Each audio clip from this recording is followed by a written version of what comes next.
The woman in the faded calico dress knelt among the weathered headstones with her apron full of purple asters and Indian paintbrush, placing them one by one on graves that nobody else visited anymore. And she didn't hear the rider approach until his shadow fell across the inscribed name she was reading. Genevieve Norton looked up sharply, her hand instinctively moving to shield her eyes from the bright Montana sun of August 1882. The man sat tall in his saddle, a chestnut mare beneath him that looked well cared for despite the dust of travel coating her flanks. He was young, perhaps 25 to her 22 years, with dark hair that needed cutting and eyes the color of creek water in spring. "Didn't mean to startle you, miss," he said, dismounting with the easy grace of someone who had spent most of his life on horseback. He removed his hat, revealing more of that unruly dark hair. "Just noticed you've been coming here every week. Thought maybe you could use some help today." Genevieve stood slowly, brushing dirt from her skirt.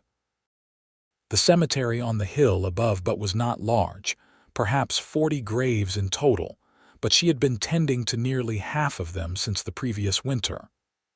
"I manage well enough on my own, thank you." "I'm sure you do," he said, and his voice carried a warmth that made her look at him more carefully. "But that doesn't mean you have to." She studied him for a long moment, taking in the worn leather chaps, the pistol at his hip that looked more like a tool than a threat, and the genuine kindness in his expression. "Who are we remembering today?" he asked, nodding toward the grave she had been decorating. The question caught her off guard. Not who was buried there, not who had died, but who were they remembering? As if by offering to help, he had made himself part of this ritual she had been performing alone for so many months. "Thomas Whitley," she said quietly, looking back down at the simple wooden cross that marked the plot. "He worked in the mines, died in a cave in last December. He didn't have any family here, came out from Pennsylvania looking for work. He used to come into the boarding house where I helped my aunt, always had a kind word and a smile." The cowboy knelt beside the grave, his movements respectful. "What kind of flowers did he like?" "I don't know that he ever said," Genevieve admitted.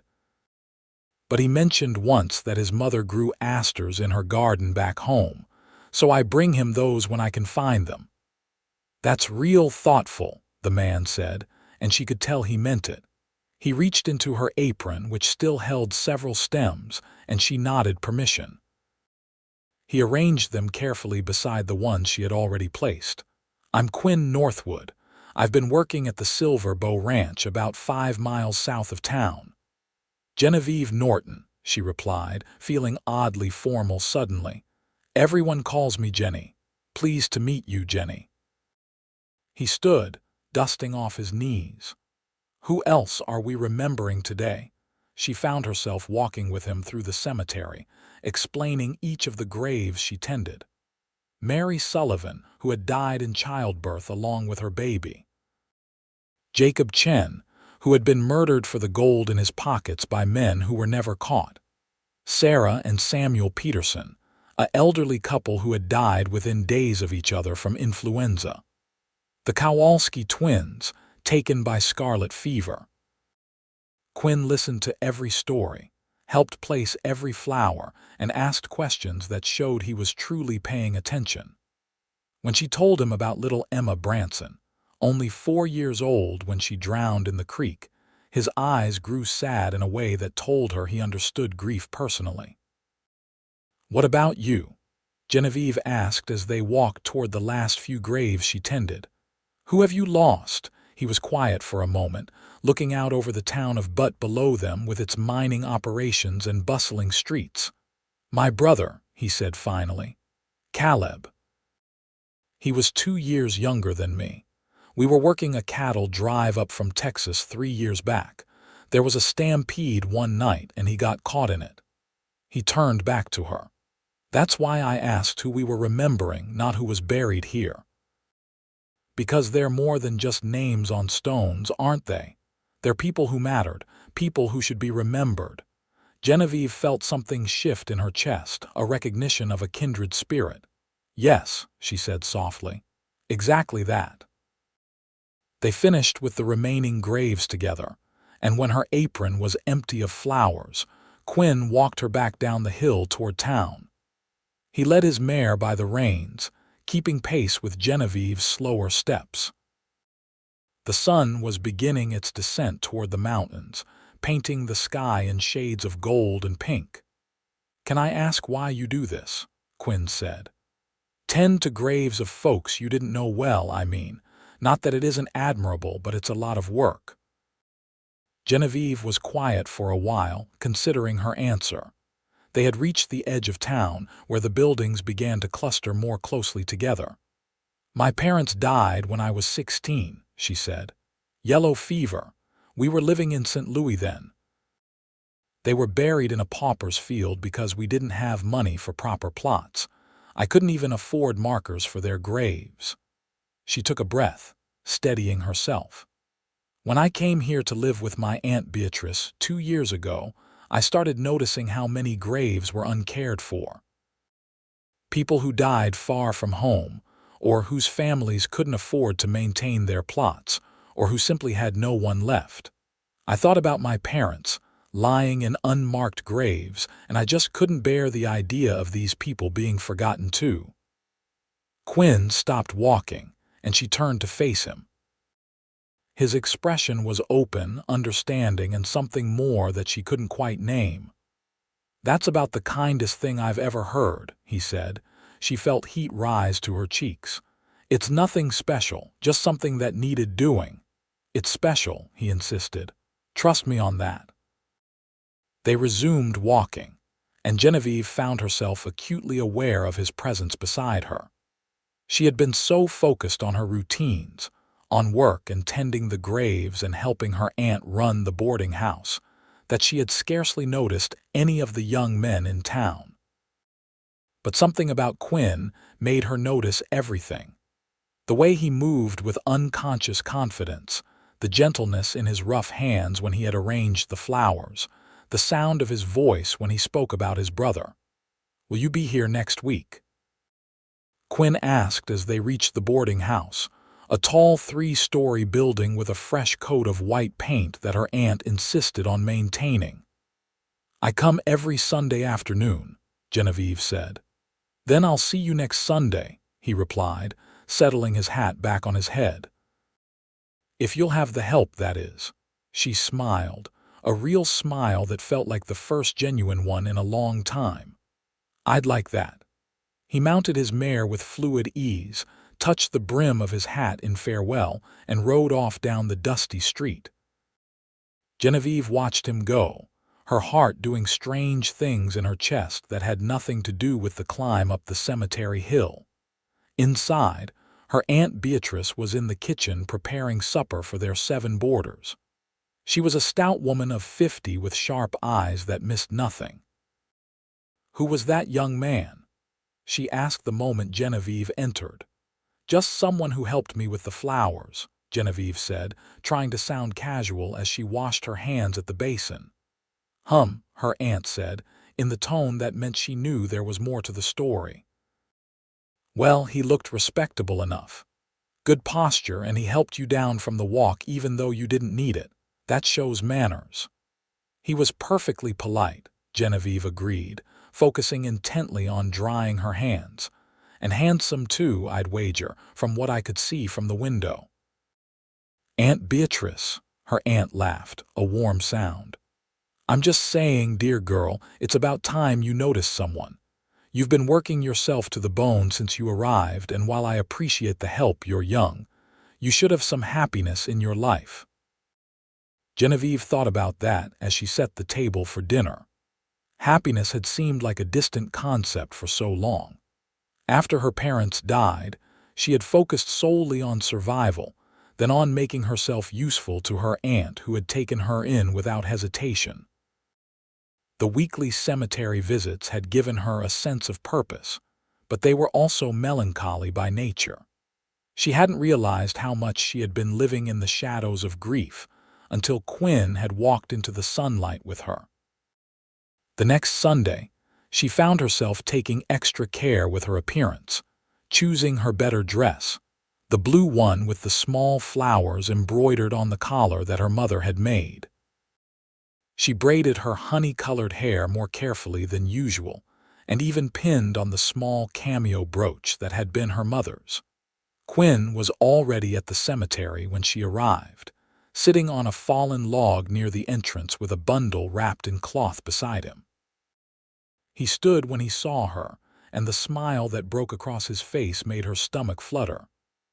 "I brought lunch," he said, indicating the bundle. "Thought we might have a picnic after, if that's all right. Nothing fancy, just some bread and cheese and apples from the ranch." "That sounds lovely," Genevieve said, pleased and touched by the thoughtfulness. They fell into an easy rhythm, working their way through the graves. Quinn had brought his own contributions this time, wildflowers he had clearly gathered on his ride into town. He had a good eye for beauty, she noticed, choosing varied colors and types that complemented what she had brought. "Tell me about growing up in St. Louis," he said as they worked on Mary Sullivan's grave. So she did, painting pictures with words of the bustling river city, so different from Montana's mining town.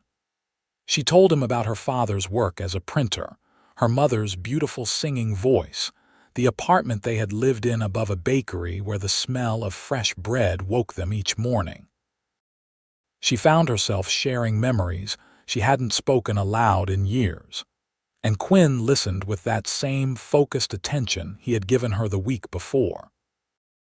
In turn, he told her about growing up on a ranch in Texas, learning to ride before he could properly walk, the vast open spaces that had shaped him. He spoke about his parents, both still alive and running the family ranch, and how after Caleb died, he had needed to get away for a while to find himself again in new territory. "You miss Texas?" Genevieve asked. "Sometimes," he admitted, "but Montana's got its own appeal. The mountains, for one, and the people." He looked at her when he said that last part, and she felt warmth spread through her that had nothing to do with the August sun. They ate their picnic lunch sitting on a blanket Quinn had also brought, looking out over Butte. The town was growing rapidly, swelling with miners and businessmen drawn by the copper and silver being pulled from the earth. It was rough and sometimes lawless, but it was also full of hope and possibility. "What do you want, Jenny?" Quinn asked suddenly. "For your future, I mean." She considered the question carefully. "I want to matter," she said finally. "I want my life to mean something. I know that probably sounds foolish." "It doesn't sound foolish at all," Quinn said seriously. "I think that's what everyone wants deep down, to know they made a difference." "What about you?" "I want land of my own someday," he said, looking out at the distant mountains. "Nothing as big as my father's ranch, but enough to raise cattle, maybe horses. I want to build something lasting, something I can be proud of." He paused. "And I want a family. I want what my parents had, that partnership, that love that lasts through hard times and good." Something in the way he spoke made Genevieve's heart race. There was an earnestness to him, a sincerity that she found deeply appealing in a world that often felt harsh and uncertain. They began meeting every Sunday after that. Sometimes they would spend hours in the cemetery, talking as they tended the graves. Other times they would finish quickly and walk along the creek that ran east of town, or sit in the small park near the center of but where a bandstand had recently been erected. Quinn always brought something. Flowers he had gathered, interesting stones he thought she might like, once a bird's nest that had fallen from a tree perfectly intact. In September, he asked if he could call on her properly, and she said yes. Aunt Beatrice approved wholeheartedly, insisting on serving them tea in the boarding house parlor while she chaperoned. Quinn charmed her aunt effortlessly, not through flattery but through genuine respect and good humor. "He's a good man," Beatrice told Genevieve after Quinn left that first evening. "I can tell. He looks at you like you're something precious." Genevieve had noticed that too, the way Quinn's eyes softened when they fell on her, the careful way he took her hand when helping her over rough ground, the attention he paid to everything she said. She had never felt so seen, so valued, by anyone outside her immediate family. As autumn painted the mountains in gold and crimson, their relationship deepened. Quinn told her about his dreams in detail. The ranch he wanted to build, the type of cattle he hoped to raise, the house he envisioned with a wide porch and windows that faced the mountains. Genevieve shared her own hopes. To continue honoring those who had been forgotten, perhaps to eventually afford proper stone markers for the graves she tended, to create a real home again after years of feeling adrift. "Come with me," Quinn said one Sunday in late October as they finished at the cemetery. "I want to show you something." They rode together on his mare, Genevieve sitting in front of Quinn with his arms around her holding the reins. She felt safe there, warm against the autumn chill. He guided them south and west, into the foothills where the grass grew tall and golden. "There," he said, stopping on a rise that overlooked a small valley. A creek ran through it, lined with cottonwoods that blazed yellow in the afternoon light. The mountains rose dramatically in the distance, their peaks already dusted with early snow. "This land is for sale, 300 acres. The owner is moving back east and wants to sell fast." "It's beautiful," Genevieve breathed. "I've been saving," Quinn said, "ever since I came to Montana. Working at the Silver Bow, taking on extra jobs when I can.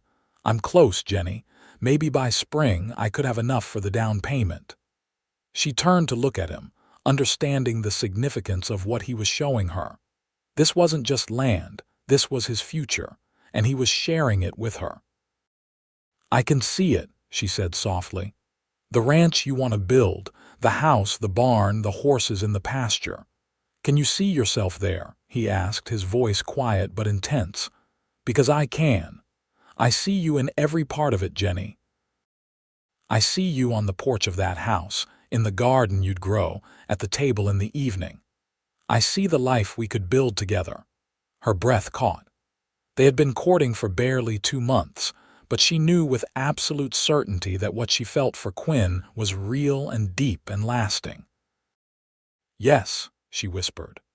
"I can see it too." He kissed her then, gentle and sweet, and Genevieve felt like something that had been broken inside her for a long time was finally healing. When they pulled apart, both of them were smiling. Winter came early and hard to Montana that year. By November, snow lay thick on the ground, and the cemetery visits became more challenging.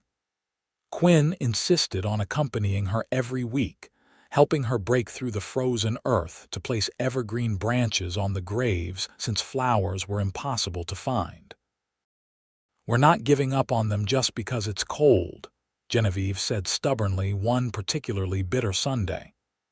"I wouldn't dream of suggesting it," Quinn replied, his breath misting in the frigid air. "These folks deserve to be remembered in December as much as August." They huddled together for warmth as they worked, and Genevieve marveled at how natural it felt to be close to him, how right. He had become essential to her life, as necessary as breathing. On Christmas Eve, Quinn came to the boarding house with a small wrapped package. Aunt Beatrice, with unusual tact, suddenly remembered she needed to check on something in the kitchen, leaving them alone in the parlor. "I wanted to give you this before tomorrow," Quinn said, handing her the package. His hands were shaking slightly, though whether from cold or nerves she couldn't tell. Inside was a small wooden box, intricately carved with flowers. She recognized the work immediately as something that had taken hours of careful effort. "Quinn, this is beautiful. Did you make this?" "Open it," he said. Inside the box, nestled on a bed of velvet, was a ring.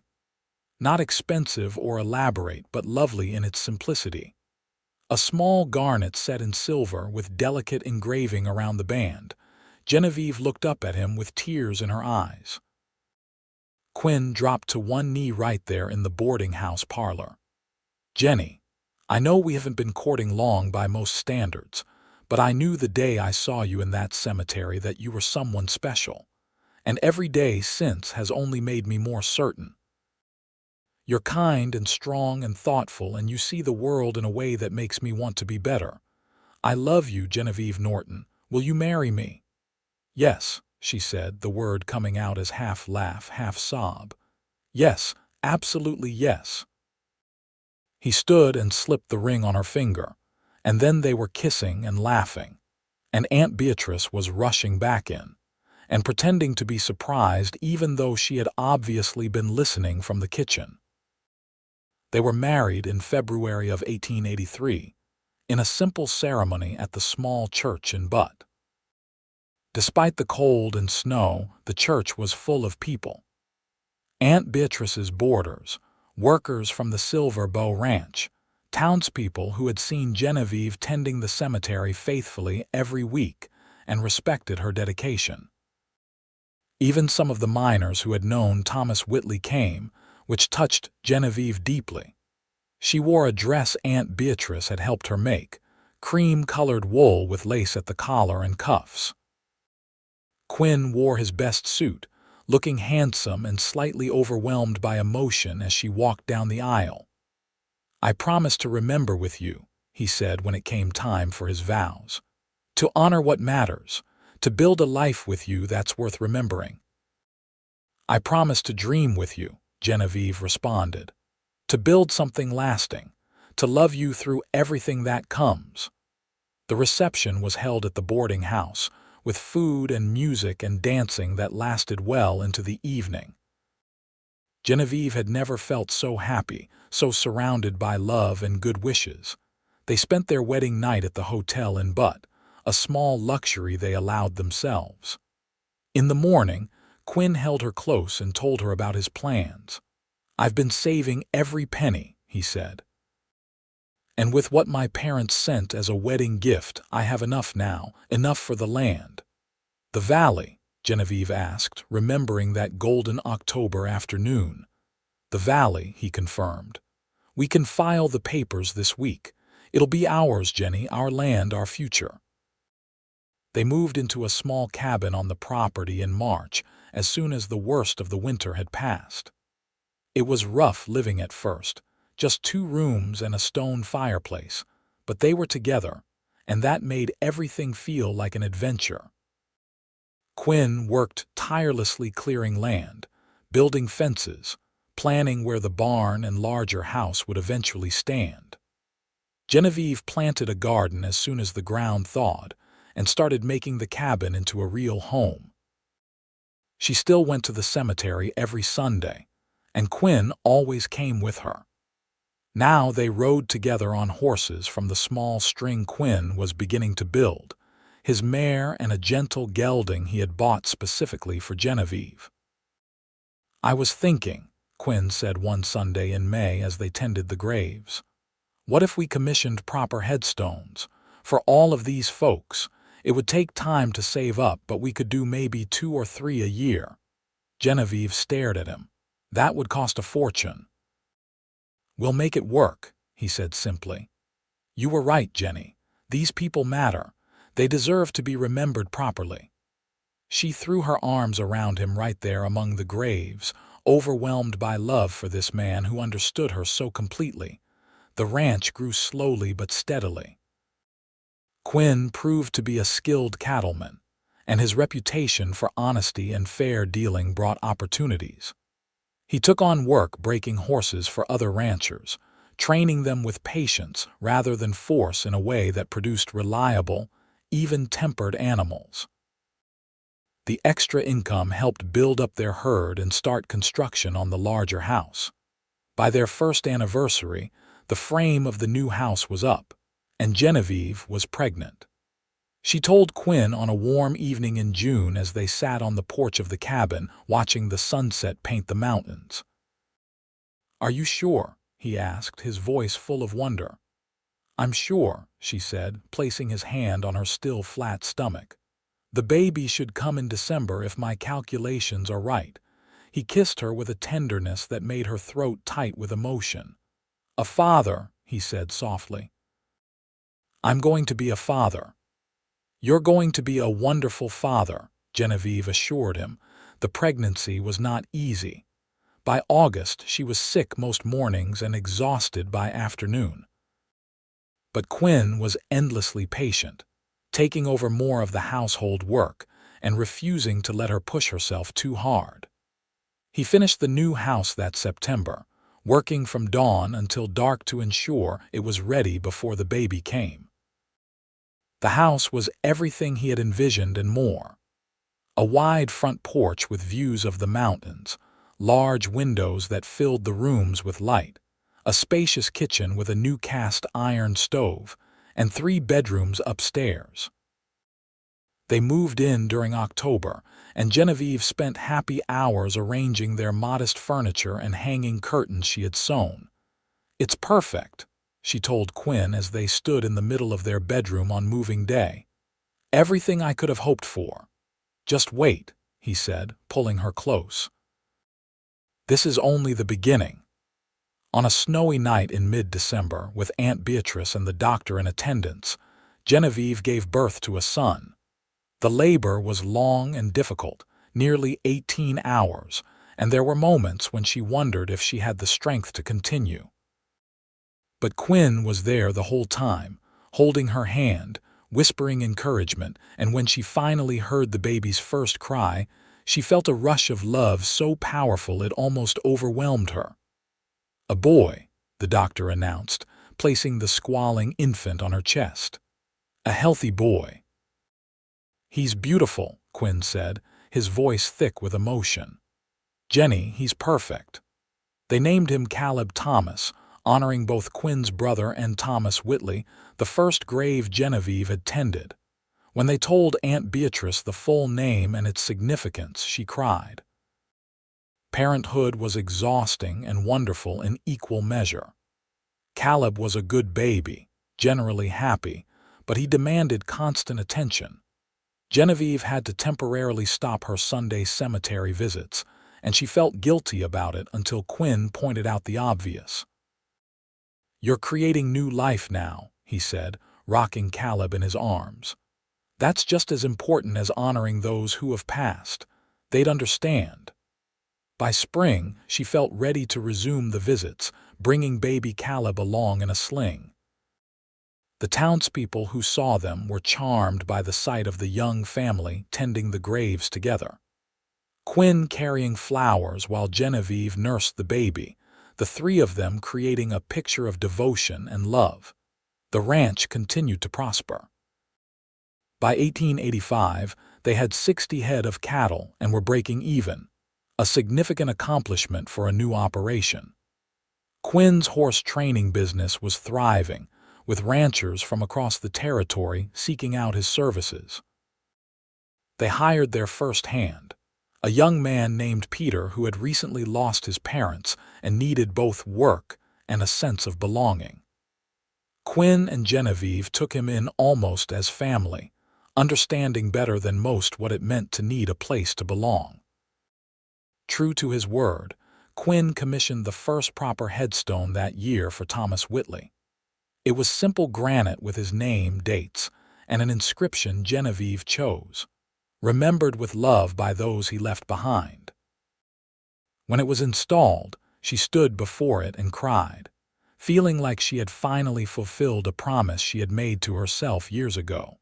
Over the next several years, they slowly replaced all the wooden crosses with proper stones, each one carefully chosen and inscribed. The cemetery on the hill became a testament not just to those who were buried there, but to the couple who refused to let them be forgotten. Caleb grew into a bright, energetic boy with his father's dark hair and his mother's kind heart. In 1887, Genevieve gave birth again, this time to a daughter they named Rose Margaret, after Quinn's mother and Genevieve's mother. The labor was easier this time, only 8 hours, and Rose emerged with a lusty cry that suggested a strong will. "Our family is complete," Quinn said, holding Rose while Caleb, now 3, peered at his baby sister with suspicious interest. But life had other plans. In 1889, when Rose was 2 and Caleb nearly 5, Genevieve discovered she was pregnant again. This time she was 30 and the pregnancy felt harder on her body. But the baby, another boy they named James Arthur, was worth every difficult moment. He was born in late autumn, just as the first snows began to fall. The ranch had grown significantly by then. They now ran over 200 head of cattle and had built a proper barn and bunkhouse for the 3 ranch hands they employed. The horse training operation had expanded as well, with Quinn developing a particular reputation for working with difficult or traumatized animals. "It's about understanding them," he explained to Caleb, who was now 7 and fascinated by his father's work. "About being patient and showing them they can trust you. Not so different from people, really." The children grew up understanding the importance of remembering. Every Sunday, weather permitting, the whole family went to the cemetery. Caleb and Rose learned to arrange flowers and pull weeds, and as they got older, Genevieve told them the stories of each person buried there. She wanted them to understand that every life mattered, that every person deserved to be remembered with dignity and love. In 1892, Aunt Beatrice fell ill. By then she was 63, and the illness, pneumonia that settled deep in her lungs, was too much for her body to fight. Genevieve spent 2 weeks at her aunt's bedside, with Quinn managing both the ranch and the children.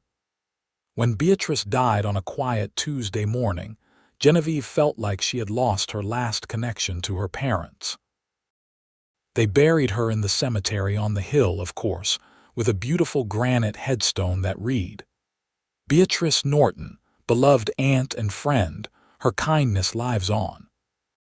The funeral was well attended, with boarders past and present coming to pay respects to the woman who had provided them not just a room but a home.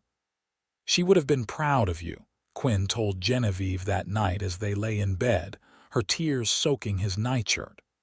"Of us, of what we've built."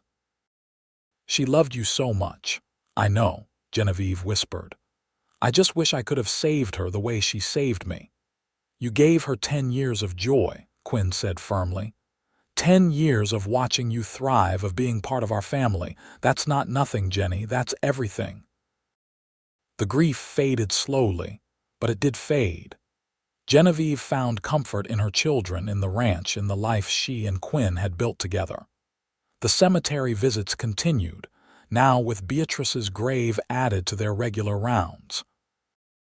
Rose, who was 5, started bringing drawings to leave at her great-aunt's headstone, pictures of flowers and houses and the family all together. The town of Butte continued to grow, becoming a major copper mining center. With growth came change, not all of it good. There was more violence, more inequality, more corruption.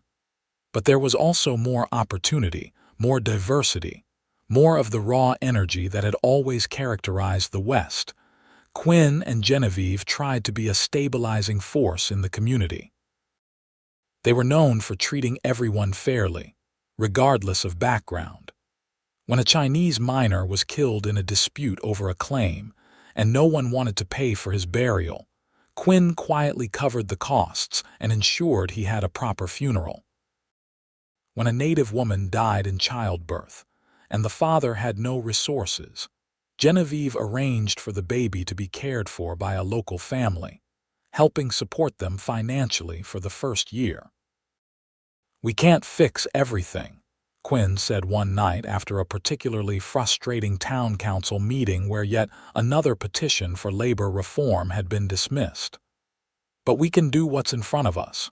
We can be decent, and we can raise our children to be decent." "It doesn't feel like enough sometimes," Genevieve admitted. "I know, But it's not nothing. He pulled her close. Remember what you told me years ago, that you wanted your life to matter. Well, look around, Jenny. You've touched so many lives. All those people we remember every week, the families you've helped, the example you set, that matters. You matter. By 1895, Caleb was 13 and already showing the makings of the man he would become, steady, thoughtful, good with animals like his father. Rose was 10, bright and determined, with a fierce sense of justice that sometimes got her into trouble at school. James was 6, the baby of the family, sweet-natured and always singing. The ranch was thriving beyond Quinn's initial dreams. They now ran 500 head of cattle and had a dozen horses in training at any given time. They had expanded the house, adding a larger kitchen and a study where Quinn kept his breeding records and business accounts. They employed 8 people full-time, and Quinn made sure they were paid fairly and treated well. "This is what I wanted," he told Genevieve on their 12th anniversary. "Not just the success, but building something good, something that treats people right."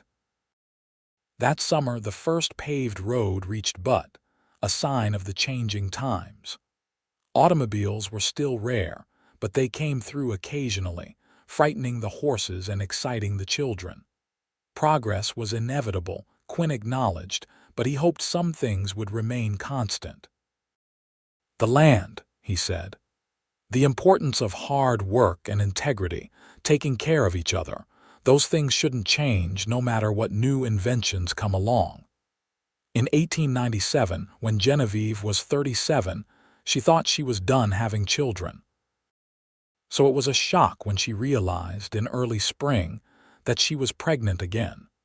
This pregnancy was the hardest yet, with morning sickness that lasted all day and a persistent exhaustion that worried Quinn. "Maybe we should move back to town until the baby comes," he suggested. "Be closer to the doctor." "I'm not leaving our home," Genevieve said stubbornly. "Women have been having babies in remote places since the beginning of time. I'll be fine." She was mostly right. The baby, a girl they named Lucy Charlotte, was born in November after a mercifully short labor. She was tiny but healthy, with a head full of dark hair and lungs that announced her arrival to the entire household. Caleb, now 15, was old enough to be embarrassed by having a baby sister at his age, but he was also protective and gentle with her. Rose, 13, was thrilled to have a sister after being outnumbered by brothers. James, 8, was simply interested in this new addition to the family. "4 children," Quinn said, holding Lucy and looking dazed. "We have 4 children." "We have a herd," Genevieve joked, then winced. "Please tell me we're done now." "I think 4 is plenty," Quinn agreed, laughing. As the new century approached, there was a sense of anticipation in the air. The world was changing rapidly. There was talk of flight, of wireless communication, of medical advances that seemed like miracles. Butte had electric lights now, and telephones, and plans for a streetcar system. But some things remained constant. Every Sunday, the Northwood family went to the cemetery on the hill. The children were older now, the routine so ingrained it never occurred to any of them to question it. They tended not just the graves Genevieve had originally adopted, but new ones as well, people who had died in the intervening years and had no one to remember them. The wooden box Quinn had made for Genevieve when he proposed sat on her dresser, now holding not just her engagement ring but other treasures. Pressed flowers from their wedding, a lock of each child's baby hair, ticket stubs from the first time they had taken the train to Helena, small stones the children had given her over the years that they thought were special. On New Year's Eve 1899, they stood on their porch watching fireworks in the distance as Butte celebrated the coming new century. The children were inside, the older ones allowed to stay up late, the younger ones long asleep. Did you ever imagine this? Genevieve asked, leaning against Quinn's solid warmth. "When you saw me in that cemetery back in 1882, I hoped," Quinn said. "I hoped for something like this, but hoping and knowing are different things. I got lucky, Jenny, luckier than I deserved." "We both got lucky," she corrected. "You helped me remember how to live, not just remember the dead." "You taught me what it means to honor people," he countered. "To see their worth. You made me better." They kissed as midnight struck and a new century began, still as in love as they had been that first year, maybe more so for all they had weathered together. The early years of the new century brought continued change. Automobiles became more common. The town got its streetcars. Mining operations expanded, bringing both prosperity and problems. There were strikes and conflicts, environmental damage that worried those who paid attention to such things. Quinn and Genevieve adapted as needed but held firm to their principles. The ranch continued to operate on the values they had established: fair treatment, honest dealing, respect for the land and animals in their care. It earned them a reputation that was worth more than money. Caleb, at 18, announced his intention to study veterinary medicine. It meant leaving Montana for school, but Quinn and Genevieve supported his decision fully. "Follow your dreams," Genevieve told him. "Build the life that's right for you, not the one you think we expect." Rose, at 16, was already making noise about women's suffrage and labor rights. She attended rallies, wrote letters to newspapers, and generally made herself heard. "She's going to change the world, that one," Quinn said with equal parts pride and concern. James was 13 and still deciding who he wanted to be. He loved the ranch but also showed talent for drawing and painting. Genevieve encouraged both interests, remembering how important it had been for her to find her own path. And Lucy, at 4, was simply their unexpected joy, keeping them younger than they might otherwise feel in their 40s. In 1903, they celebrated their 20th anniversary with a party at the ranch. It seemed like half the territory came. Ranch hands past and present, townspeople, business associates, families they had helped over the years. There was music and dancing and food and speeches that made both Quinn and Genevieve uncomfortable with praise. "We just lived our lives," Quinn protested. "Did what seemed right." "That's exactly why people respect you," Peter, their first ranch hand who now managed the cattle operation, told him. "You never made a show of being decent. You just were." That night, after everyone had left and the children were in bed, Quinn and Genevieve walked up to the cemetery. It was something they did occasionally, separate from the regular Sunday visits when they wanted quiet and perspective. The moon was full, illuminating the headstones they had placed over the years. Every single grave that had been neglected when Genevieve first started her vigil now had a proper marker. Some were simple, some more elaborate, but all bore the names and dates of the people buried there, ensuring they would not be forgotten. "We did this," Genevieve said softly. "It took 20 years, but we did it." "You did this," Quinn corrected. "I just helped." "No," she said firmly. "We did it together, just like everything else." They stood there among the graves, hand in hand, thinking about all the lives represented there and all the life they had lived. It felt like a completion of something, a promise fulfilled. But life wasn't over, not by a long shot.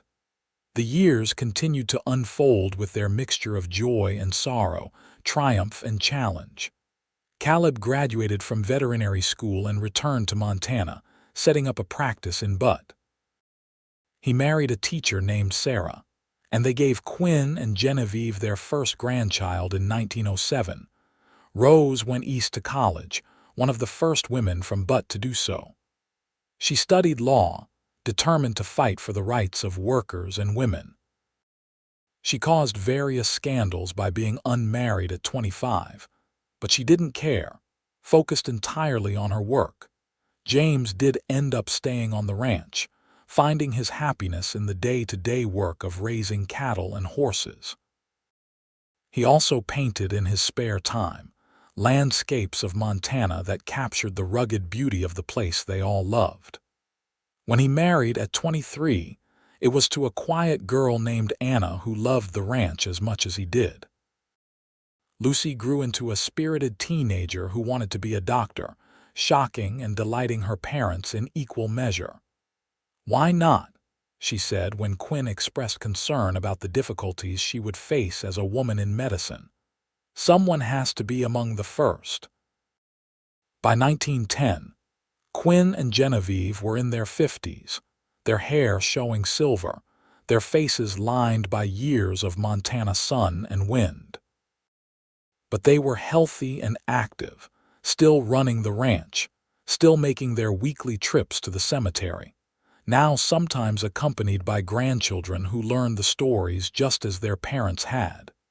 The town had changed dramatically from the rough mining camp it had been when they met, but was now a city of over 30,000 people, with electric streetcars, paved roads, substantial buildings, and all the problems and possibilities that came with growth.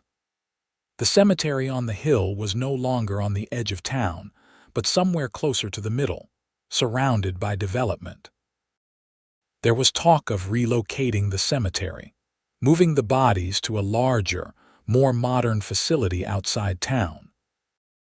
Quinn and Genevieve fought against it at town council meetings, arguing that these people had a right to rest where they had been laid, that history mattered, that not everything should be sacrificed for progress. They won, mostly because by then they had become respected elders in the community.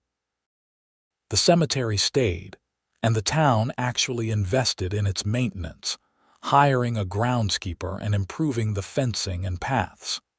But everyone knew it was the Northwood family who truly cared for it, who knew every name and every story.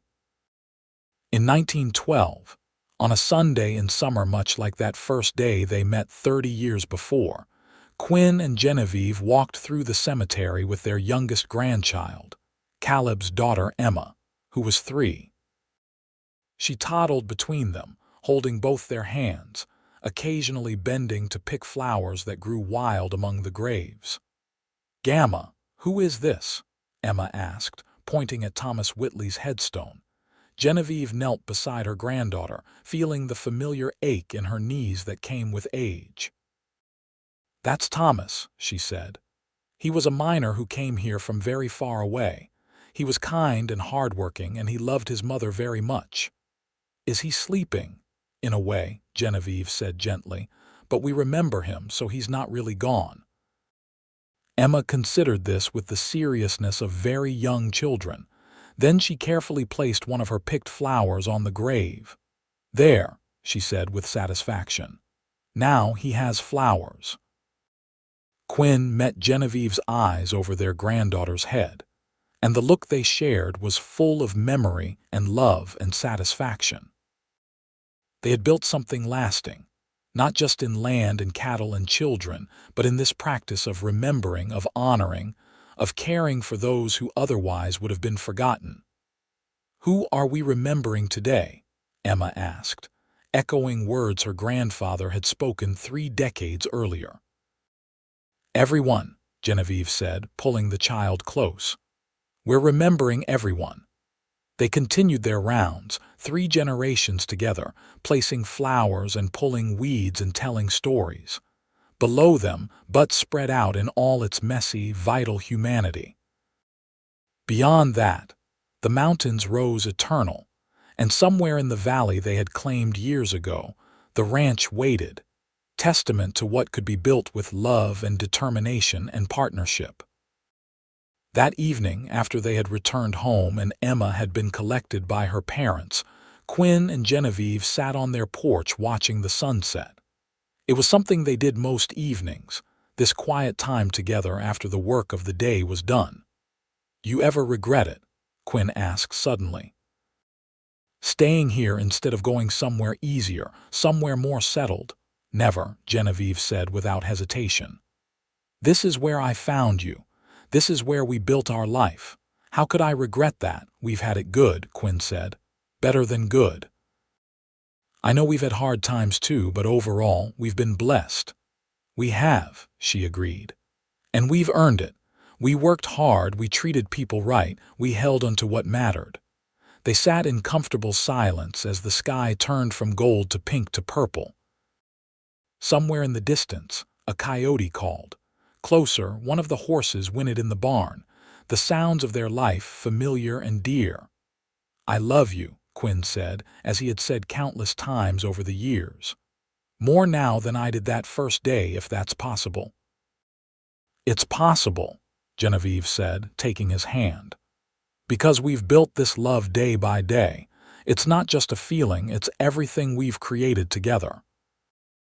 As the stars began to appear, they remained on the porch, two people who had found each other in a cemetery and built a lifetime of love and meaning from that unlikely beginning.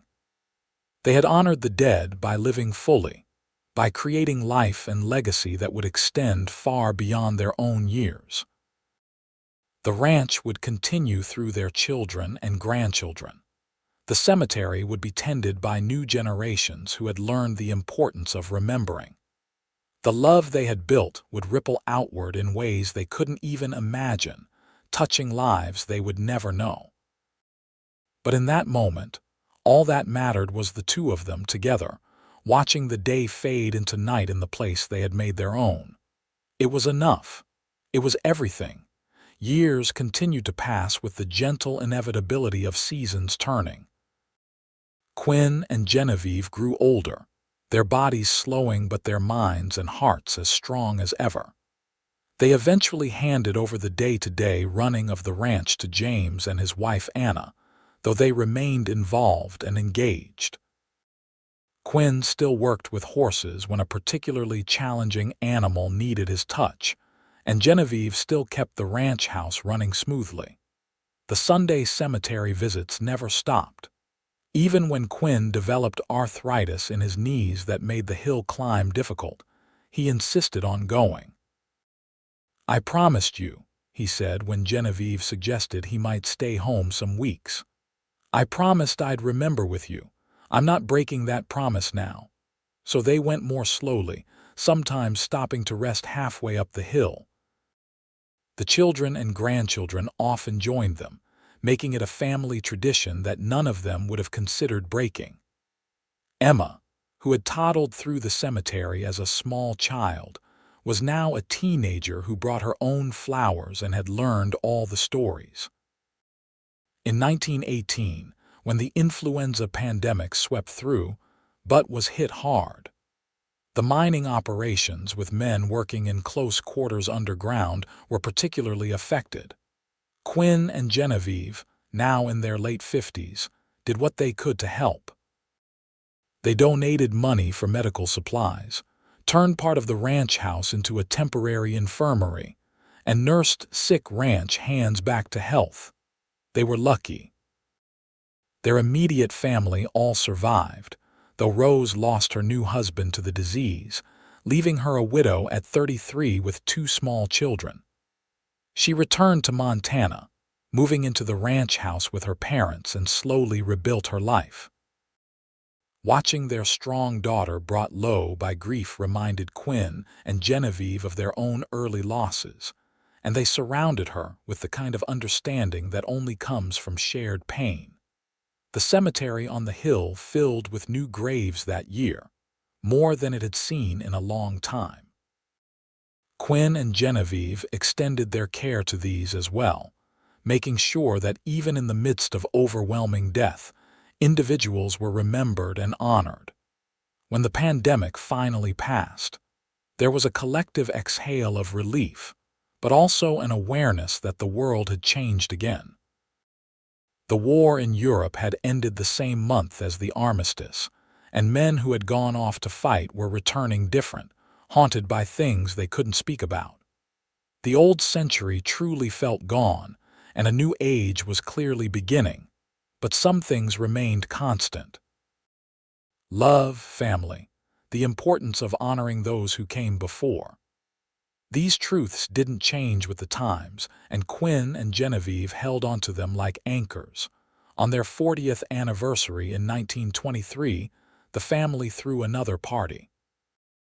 This one was even larger than the 20th, with grandchildren running everywhere and great-grandchildren just beginning to appear. Caleb and Sarah had given them 5 grandchildren, James and Anna 4, and Rose's 2 daughters were thriving despite their early loss.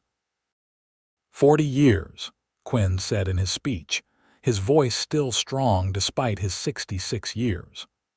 40 years ago, I saw a woman in a cemetery placing flowers on a stranger's grave, and I knew I had found something special. I didn't know then that she would become my whole world, the center of everything good in my life. I didn't know that we would build all of this together. He gestured at the assembled crowd, the ranch buildings, the life they had created. But I'm grateful every day that I stopped to ask who we were remembering. Genevieve cried, which she had promised herself she wouldn't do, but they were happy tears, tears of joy and gratitude for a life well lived.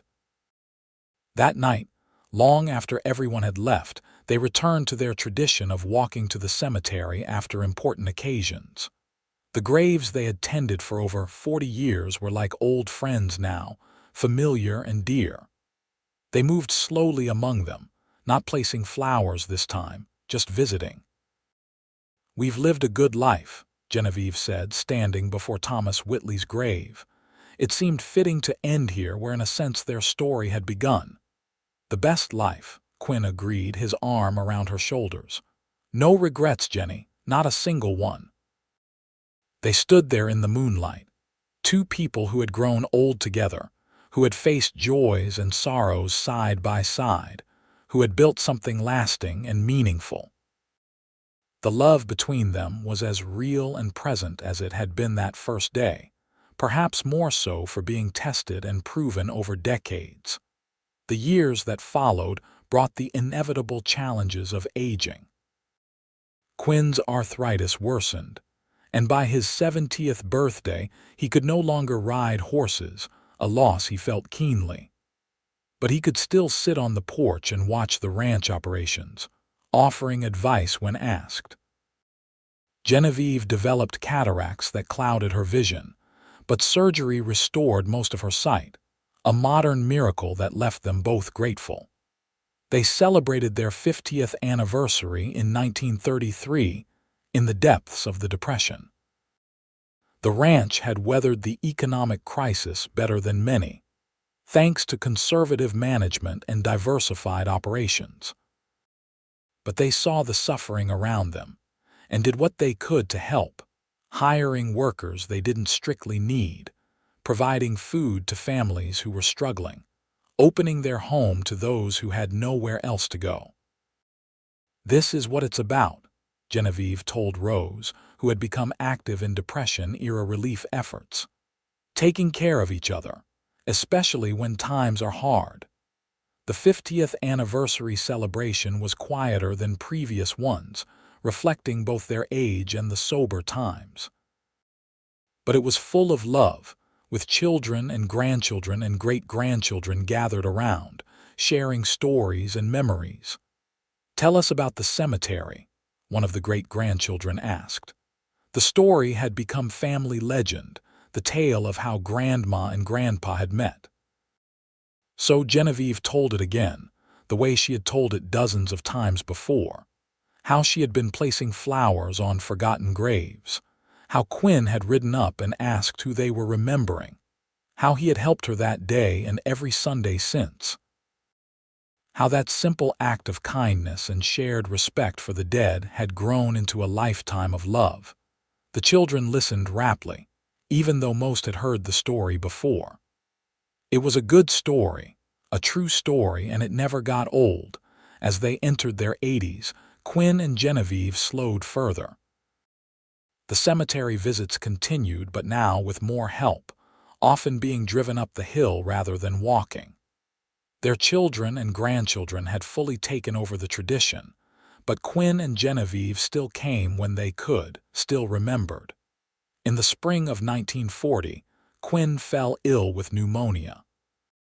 He was 83, and despite the best medical care available, his body was simply too worn to fight the infection effectively. Genevieve sat by his bedside in the hospital in Butte, holding his hand just as she had held it countless times over their 57 years together. "I'm not ready," she told him, tears streaming down her face. "I'm not ready to let you go." "I know," he said, his voice weak but still warm with love. "But Jenny, what a life we've had. What a love. Not everyone gets that. I don't want it to end." "It won't end," he promised. "I'll be waiting for you. And in the meantime, you'll remember me. You're good at remembering." He died on a Tuesday morning in April, with Genevieve's hand in his and their children gathered around. The grief was overwhelming, a physical pain in her chest that made it hard to breathe. After 57 years of partnership, of constant companionship, the loss felt impossible to bear. They buried him in the cemetery on the hill, of course, with a headstone that read, "Quinn Northwood, beloved husband, father, and friend. He asked who we were remembering and never forgot." The funeral was one of the largest Butte had ever seen, with people coming from across Montana and beyond to pay respects to a man who had lived with integrity and kindness. Genevieve thought she might die of grief in those first weeks. She couldn't eat, couldn't sleep, couldn't imagine a life without Quinn in it. But her children rallied around her, and slowly, painfully, she found a way forward. She went to the cemetery every day now, sitting by Quinn's grave and talking to him. She told him about the ranch, about the grandchildren, about the weather and the news and everything she would have shared if he were still alive. It helped, a little, making her feel less alone. "You asked who we were remembering," she said to his headstone one day. "That first day, that's what you asked. And now I'm remembering you. I'll remember you every day for the rest of my life." The years after Quinn's death were quiet. Genevieve lived in the ranch house with James and Anna, surrounded by family but profoundly lonely for her partner. She took comfort in her children and grandchildren and great-grandchildren, watching the family tree she and Quinn had planted continue to grow and branch. She lived to see the end of World War II, celebrating with tears of relief when the news came through. She lived to see television arrive, marveling at the technology. She lived to see her granddaughter Emma become a doctor, achieving the dream Lucy had once had before she had chosen instead to become a teacher. On her 90th birthday in 1952, surrounded by more descendants than she could easily count, Genevieve felt a profound sense of completion. She had lived a long, full life. She had loved deeply and been loved in return. She had made a difference in ways large and small. She was ready. "I'll see you soon," she whispered to Quinn's headstone during her daily visit that afternoon. "Wait for me just a little longer." She died peacefully in her sleep 2 weeks later, simply not waking up one morning. The family found her with a smile on her face, and they liked to think she had finally been reunited with Quinn. They buried her next to him, of course, with a headstone that matched his. Genevieve Northwood, beloved wife, mother, and friend. She remembered with love and was remembered. Between their 2 stones, the family placed a small marker that read simply, "Together always." The cemetery tradition continued through the generations. James and Anna's children took it up, then their children and their children after that. The Northwood family became synonymous with the cemetery on the hill.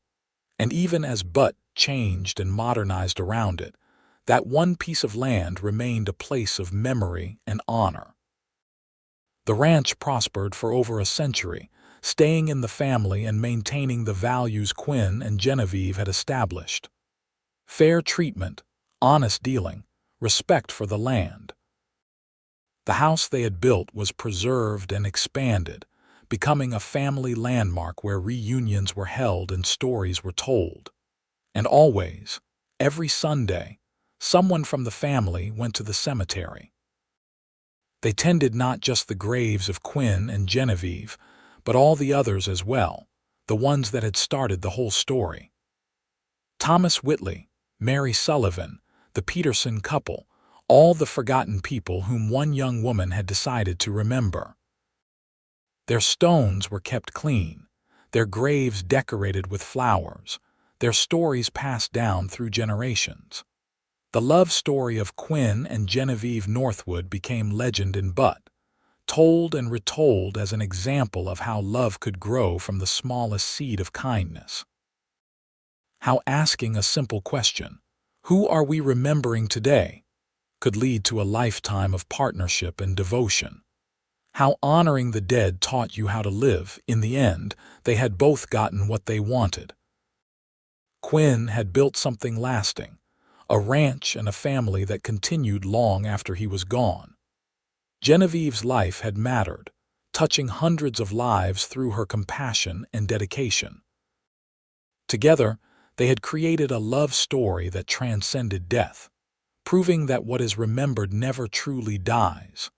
The valley they had claimed as their own still stretched out beautiful and eternal, with the creek running through it and the mountains rising beyond. The house still stood, full of life and laughter. The cemetery on the hill still received its weekly visitors, still heard its stories told and retold. And somewhere in whatever comes after, two souls who had found each other in a place of death and created so much life were finally, eternally, together again. Their love, built on respect and kindness and shared purpose, had proven stronger than time, stronger than death. It lived on in every descendant who carried their values forward, in every flower placed on a forgotten grave, in every act of remembrance and honor. They had asked who we were remembering, and the answer, it turned out, was everyone. Every person who had lived and loved and struggled and died deserved to be remembered. And in remembering them, in honoring them, we learned how to truly live. The story that had begun with wildflowers on graves had blossomed into something far larger than either of them could have imagined that first Sunday in 1882. It had become a legacy of love, a testament to the power of compassion, and a reminder that every life, no matter how humble or forgotten, has value and meaning. And every Sunday, as the sun set over the mountains of Montana, casting golden light across the cemetery on the hill, the spirits of Quinn and Genevieve Northwood smiled down on the family they had created, the traditions they had established, and the love they had proven would last forever.